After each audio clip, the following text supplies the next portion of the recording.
C'est des SMS qui ont duré sur plusieurs mois, qui étaient extrêmement explicites et enfin voilà, d'incitation sexuelle très explicite que je souhaitais pas, auquel j'étais pas intéressée par ces échanges-là. Je l'ai dit à plusieurs reprises, mais rien n'y faisait en fait. C'était des menaces, c'était des attouchements, c'était m'embrasser, me toucher, me proposer de coucher avec lui. Il m'a carrément proposé des relations sexuelles. Et en fait, il m'a envoyé des vidéos sexuelles et la première fois, j'étais dans son bureau et j'ai détourné le regard, mais j'étais vraiment sidérée.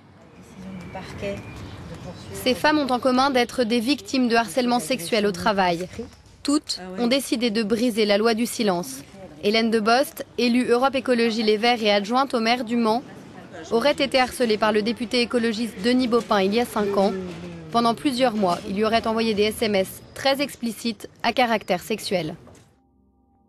Hélène Debost a gardé le silence jusqu'à ce qu'elle découvre cette photo. Denis Baupin, les lèvres maquillées en rouge en signe de lutte contre les violences faites aux femmes.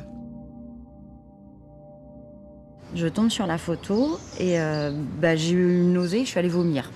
Et parallèlement, le même jour, le 11, lui était confiée une nouvelle mission interministérielle. Et savoir que derrière, parce qu'on s'est tu, parce qu'on n'a rien fait, parce qu'on n'a rien dit, il peut non seulement se prétendre comme défenseur des femmes, mais qu'en plus, il se voit confier de nouvelles missions qui vont lui permettre d'agir dans de nouveaux périmètres avec des nouvelles femmes qui ne seront pas averties, qui ne sauront pas. L'impression vraiment d'avoir fait une bêtise monstrueuse en ne disant rien. Et que si je dis rien, en gros, tout continue. En mai dernier, 12 femmes emboîtent le pas à Hélène Debost et accusent Denis Baupin, alors vice-président de l'Assemblée nationale, de harcèlement sexuel. Certains faits ont plus de 20 ans. L'affaire prend de l'ampleur et un mois plus tard, en juin 2016, 3 victimes présumées, dont Hélène Debost, portent plainte contre le député. Une enquête préliminaire est ouverte. Dans la tourmente, Baupin démissionne de son poste de vice-président de l'Assemblée nationale, mais nie en bloc les accusations dont il fait l'objet. Il y a plus de 90% des femmes qui se plaignent dans le milieu du travail d'agression ou de harcèlement, qui soit sont licenciées, soit démissionnent de leur travail et ont derrière des difficultés réelles à retrouver du travail. L'affaire Denis Baupin a mis en lumière le monde peu visible du harcèlement sexuel au travail. On estime qu'en France, une femme sur 5 en a été victime et que seulement 5% d'entre elles ont porté plainte.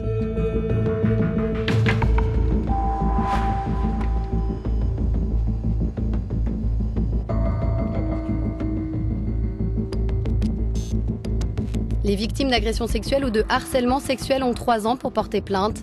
Dans l'affaire Denis Baupin, la majorité des faits sont donc prescrits.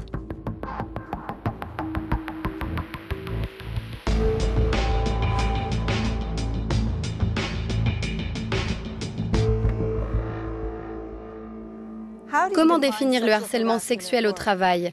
Où se situe la frontière entre la séduction et le harcèlement? Commence-t-il avec une main posée sur un genou ou sur la jambe? Ou avec un SMS vous disant que vous êtes jolie dans cette robe? Et pourquoi est-il si difficile à prouver?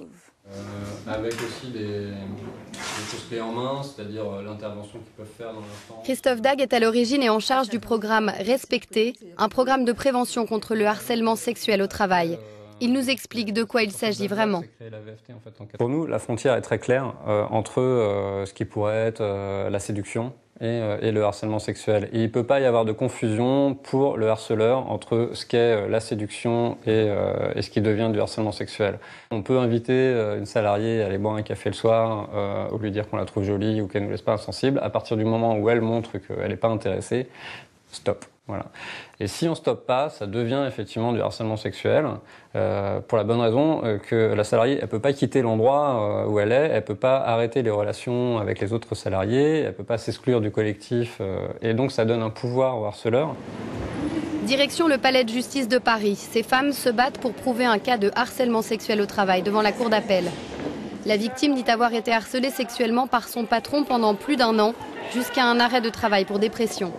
6 jours après avoir porté plainte, elle a été licenciée de la PME de 10 salariés qui l'employaient. Aujourd'hui, son avocate est la présidente d'une association d'aide aux victimes de harcèlement sexuel, espère convaincre la Cour d'accepter en tant que preuve les enregistrements qu'elle a faits de son patron qui la harcelait. Ici, nous avons une preuve directe du harcèlement sexuel. En règle générale, comme le harcèlement sexuel se fait à l'abri du regard des autres, nous avons rarement des preuves directes du harcèlement sexuel. Et nous, le but aujourd'hui est de faire reconnaître que ce n'est pas un comportement déloyal de la part d'une victime d'enregistrer son harceleur, car il s'agit d'un délit, il s'agit d'un trouble à l'ordre public. Et quand elle l'enregistre, elle ne vient pas violer son intimité, elle ne vient pas violer sa vie privée, elle vient juste essayer de prouver des faits qui sont extrêmement graves. Les victimes se retrouvent souvent accusées devant les tribunaux quand elles ont dénoncé des faits de harcèlement sexuel. Et cette dame est accusée d'être une grande manipulatrice, d'avoir voulu prendre la place de son chef. Et elle est accusée de n'avoir démontré aucune émotion et donc de n'être pas très crédible parce qu'une victime de harcèlement sexuel, tout le monde le sait, c'est censé pleurer sans arrêt. Même avec des preuves concrètes, être reconnue comme une victime de harcèlement sexuel est loin d'être évident. Celle que nous appellerons Lola pour protéger son identité le sait mieux que personne. Nous l'avons rencontrée lors d'une course pour une association de lutte contre le harcèlement sexuel. Lola travaille dans la police municipale. Pendant plus d'1 an, elle a été harcelée sexuellement par son chef. Elle a porté plainte auprès du maire, mais à défaut de preuves concrètes, son supérieur hiérarchique n'a jamais été condamné. Mon état psychologique s'est dégradé à mesure que les aberrations judiciaires se sont succédées.